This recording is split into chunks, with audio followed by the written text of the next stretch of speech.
নমস্কাৰ, মই প্ৰিয়ামী গগৈয়ে আপোনালোকৰ বাবে লৈ আহিছোঁ 5 জুন অৰ্থাৎ বিশ্ব পৰিৱেশ দিৱসৰ দিনা ক'ব পৰাকৈ অতি সহজ সৰল ভাষাত এটি সুন্দৰ ভাষণ। আৰু ভাষণটো কওঁতে যদি ক'ৰবাত ভুল হয় তেন্তে আপোনালোকে শুধৰাই দিব বুলি আশা কৰিলোঁ। তেন্তে আহকচোন ভাষণটো আৰম্ভ কৰোঁ।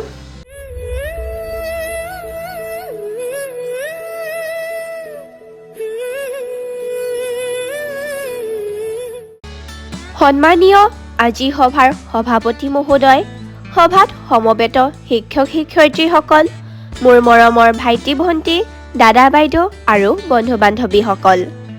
আজি 5 জুন সমগ্ৰ বিশ্বৰ বাবে এক অতি গুৰুত্বপূৰ্ণ দিন। আজি আমি সকলোৱে একগোট হৈ বিশ্ব পৰিৱেশ দিৱস উদযাপন কৰিছোঁ। এই বিশেষ দিনটোত মই পৰিৱেশ সংৰক্ষণৰ ওপৰত দুআষাৰ ক'বলৈ বিচাৰিছোঁ।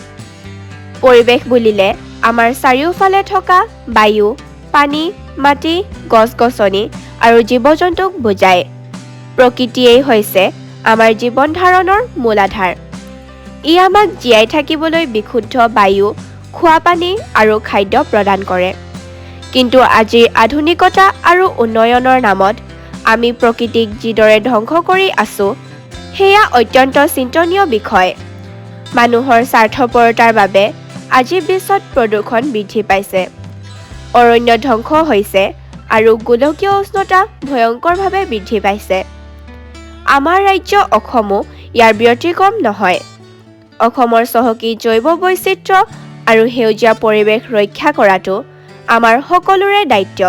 যদি আমি এতিয়াই সজাগ নহওঁ, তেন্তে অনাগত দিনত ভৱিষ্যত প্ৰজন্মই এক ভয়ংকৰ প্ৰাকৃতিক দুৰ্যোগৰ সন্মুখীন হ'ব লাগিব।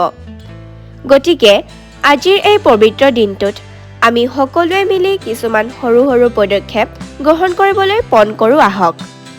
বেছিকৈ গছপুলি ৰোপণ কৰোঁ আৰু তাৰ সুৰক্ষা নিশ্চিত কৰোঁ। প্লাষ্টিক বৰ্জন কৰি কাপোৰ বা মৰাপাটৰ বেগৰ ব্যৱহাৰ বৃদ্ধি কৰোঁ। পানী আৰু বিদ্যুৎ অপব্যৱহাৰ ৰোধ কৰোঁ।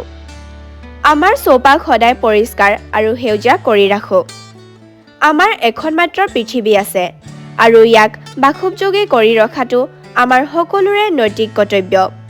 ৰাষ্ট্ৰসংঘই প্ৰতি বছৰে পৰিৱেশ সজাগতাৰ বাবে বিভিন্ন বিষয়বস্তু নিৰ্ধাৰণ কৰি দিহা পৰামৰ্শ আগবঢ়ায়। আহক আমি সকলোৱে হাতত হাত মিলাই এখন সেউজীয়া আৰু প্ৰদূষণমুক্ত পৃথিৱী গঢ়ি তুলিবলৈ সংকল্পবদ্ধ হওঁ। আজিলৈ মই মোৰ ভাষণ ইমানতে সামৰণি মাৰিলোঁ। ধন্যবাদ।